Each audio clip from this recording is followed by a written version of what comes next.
What's going on, y'all? We're back for the first book review of 2022, and we're reviewing the first book that I read in 2022, Mr. Joe Abercrombie's first book of the First Law Trilogy, The Blade Itself. Let me tell y'all, this is a doozy as far as fantasy goes. So, Mr. Abercrombie's well known for his grimdark ability and like his creation of this grimdark fantasy world in the circle of the world, the First Law universe, and he delivers. I've heard a lot of comparisons of him and George R. R. Martin's Song of Fire and Ice, and that just is so exciting to me. So, like I said, it was something I was looking to jump into for a while, and I got the trilogy, the first 3 books of the First Law series at the end of last year, and it's something I knew, like, January, I'm diving into it, and it delivers. So, let's get into the plot. That's my first con. It's honestly, like, to give you a plot, I can't really, because there's no firm plot that it follows that I can tell you about. I can tell you about stories, because it kind of follows individual characters, and they're, like, crossing of paths and their intertwined lives. But as of right now, I don't know what the firm plot is still after finishing the first book. I mean, there's near the end of the book, you kind of get that good idea of where it's going, but as like a 100% like the big adventure, there's not really one. And I feel like that's going to be a con for a lot of people. But like I said, that con is going to be a very personal thing for some people. It didn't impact me because I'm committing to the trilogy. Like, I'm going to read it whether I like the first book or not. I knew, like, I'm reading this trilogy. Let's see where it goes. And let me tell you, its pros far outweigh the con. The other con I have is the ending of this book. Kind of, I felt like I was expecting a better ending spot. If I was a reader when these books came out, then I would have been so mad, because it ends, I think a good way, like a good comparison is that it ends like a TV episode in the middle of a season. Like, I feel like there could have been a better point to start or stop, and I just didn't feel like it was a great cutoff point, because I would have been so mad if I was a person who was reading these books as they came out, and I just had to wait after like the ending of this book, because I didn't feel like it was a great stopping point. Obviously, it's not that big a deal for me, because I have the book. I have all 3 books, so it's not like that's really a big con for me, which is nice, because like I said, if you buy the whole set, then you don't have to worry about waiting unless you want to wait. But if someone were to read this, they would want to go right into the next one and start that. I feel like that's how a lot of people are going to feel about this series, about this book. So if you don't have it on hand, it's going to be kind of frustrating at the point when it ends, because it doesn't wrap really anything up, honestly. Like, it's fully opened. It would be like the ending of a chapter near the end of a book in a lot of different series, I feel like. But like I said, that was a choice that was made, and like I said, that was something that I wasn't crazy about. But for a lot of people, they may think it wraps up some stuff, but in my opinion, it didn't. Like I said, that's all I got for the cons. Now let's go through the pros. And I feel like some of these, especially when I get into like good fantasy, are going to be like something that everyone talks about. But it's just one of them things. If it ain't broke, don't fix it. So the first thing is the world. I think the circle of the world is such an interesting thing, like interesting concept for a land, because like there's some interesting like little groups and certain like landmarks and stuff. Like the House of the Maker, I thought was just crazy. Is this tower that was made by these deities when the world was first kind of like coming into fruition, and it still stands there, and it's kind of hidden and locked off. And it was a great story piece, something super interesting that you want to dive into and get the story behind. And you're going to get those pieces as you go. Then you got groups like the Shanka, who, I don't know, they're made by the Maker, and it's just there's a bunch of little details that I found super interesting about the world. But what really got me was conceptually about the world. This is a world where magic is seen as nonsense. Like, it's not something that's real, although it is. The people don't believe that it's actually a thing. And I think just as a concept, that's super interesting. And like I said, it's just, the world is grimdark. But for me, like, it's not so much grimdark as in like crazy violence. There is violence and fighting and decapitations and people using the restroom on themselves and stuff like that, and just general morbid tones. But for me, grimdark feels more about the era in which it's set. And it's set in the Dark Ages, is what it feels like. So people aren't worried about history. They aren't worried about science. They aren't worried about arts. It's a brutal world that they're worried based solely about grabbing for power and survival. And it's really neat because it works so well with the story that's being told, because there's a lot, history is kind of coming back and people just don't know it. So this world's got all kinds of rich history and these things that are developing in the world that people don't know about because they're too worried about surviving this brutal and just dark, gritty world to get beyond that and learn about the history of the world and what's coming. So that's something that I saw, like reading it, and I was like, that's just such a neat concept to have it set in this super dark age era of being, and kind of roll with that. But like I said, you get those pieces that are uncovered of the history and the rich lore of the world as you go, and it just makes you want more. It's just, you take one bite and the next thing you know, you've eaten the whole pie. Like, you just want more and more and more. You can't help it. And so next is, like I said, for me, the plot, not having a super focused central plot that needs progressing, wasn't that big a deal because of this pro, and that is the characters. The characters are so strong in this, and they're so well written that I didn't care that the plot, there was not a hard focused plot, that I was just excited to read and see what was going on from the perspective of over these characters' shoulder. And like I said, there's so many characters that are just very well developed, and like I said, the morally gray characters are just riddled in this book. Like, you don't really know anyone's like true intentions all the time, and that just makes for so much good character development, in my opinion. Because like I said, you have three central characters whose story it kind of tells. You have Glocta, who is this inquisitor, and he's basically an interrogator and a torturer for the kingdom. And he's investigating some avoidance of taxes of like the king.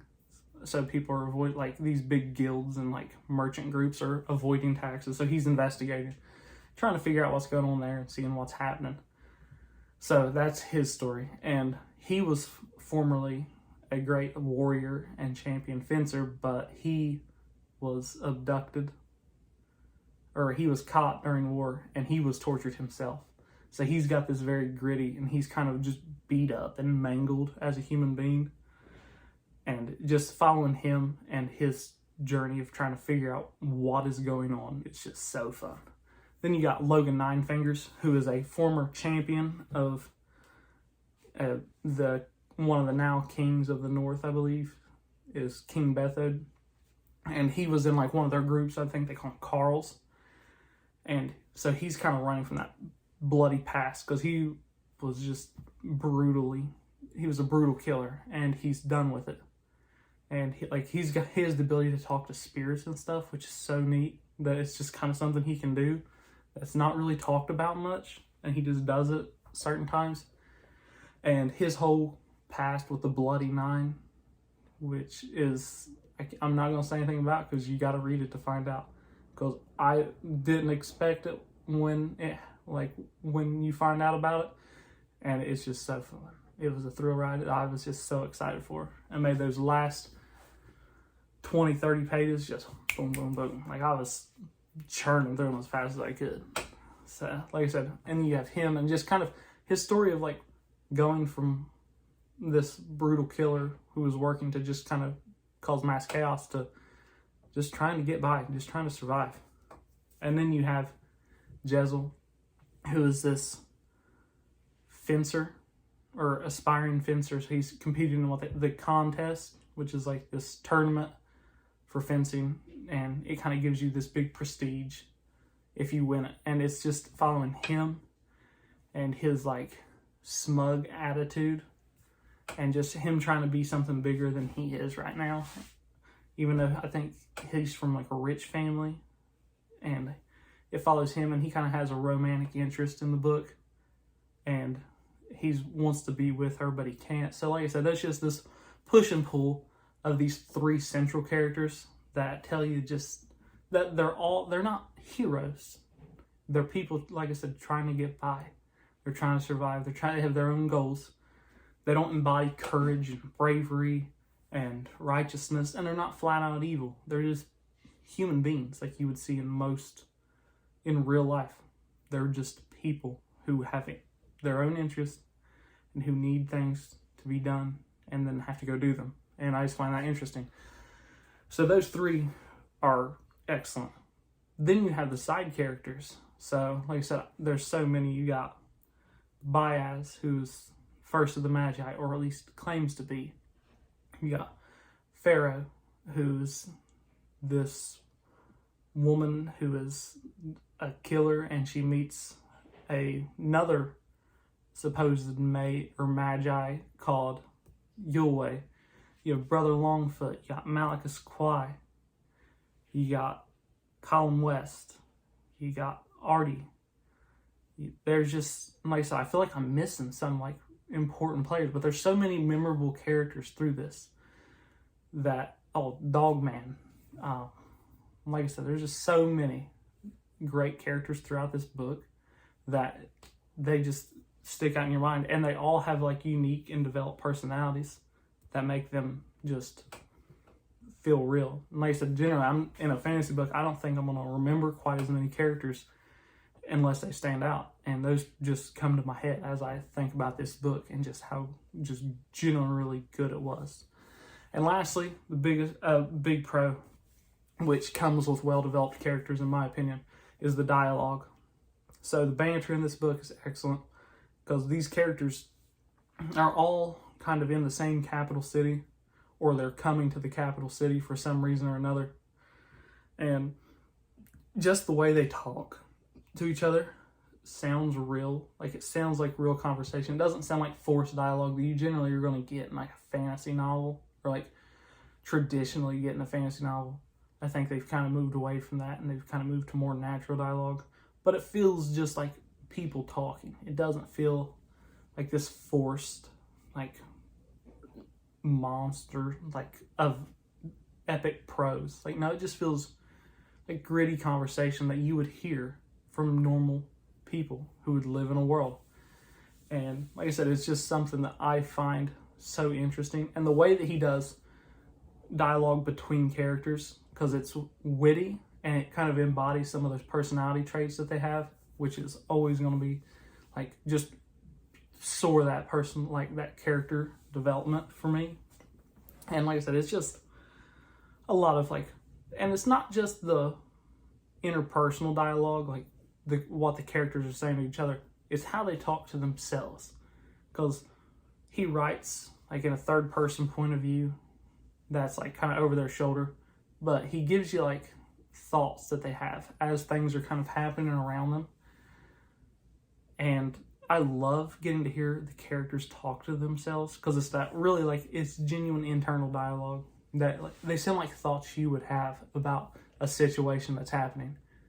And like I said, it's, that for me is just kind of just pushes it over the edge. And when you hear them talk like that, like, it's just boom, it just locks you in. And one of the best parts about having this strong character development is that you can do some of the things he does late in the book.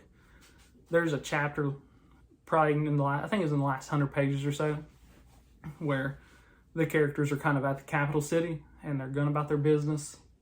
and they're all kind of in a similar location. And he is switching perspectives of each character throughout the chapter. And it's just, you see there's no, like, doesn't tell you that it's switching perspective or anything like that.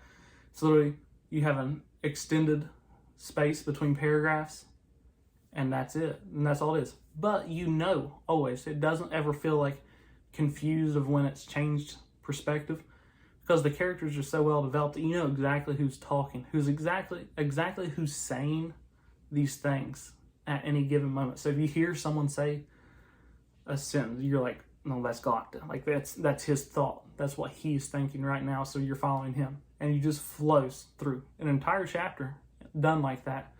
And it was something that never, like, tripped me up. It never messed with my flow of reading. It just was so smoothly transitioned. And that really, I feel like that was the point where I was like, wow. Like, I was blown away by how developed and how unique a lot of these characters were.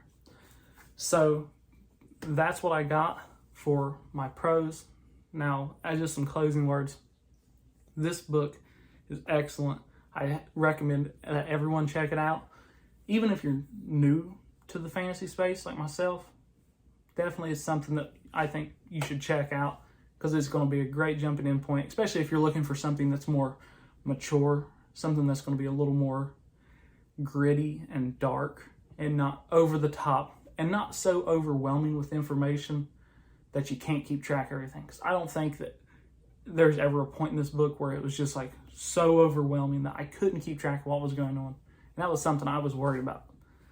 And like I said, I never had that trouble, and it made all the difference. So like I said, I think it's a great jumping in point if you're looking for more gritty, grimdark fantasy, and it's super well written. I can't wait to read more of Joe Abercrombie's works, because like I said, I'm going to read this, and then I think there's a sequel trilogy, like Little Hatred, and those 3 books set in the same universe. And then I know he has a Shattered Sea trilogy, which I think it's more YA geared, but he's definitely an author that's impressed me in his first book that I've read of it.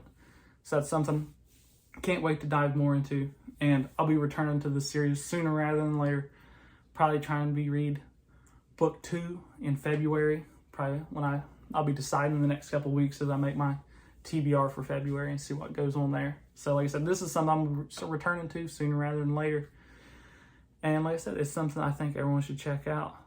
It's a gritty, grim, dark, brutal world that everyone needs to experience. That's all I got for y'all today. But until next time, stay reading, y'all.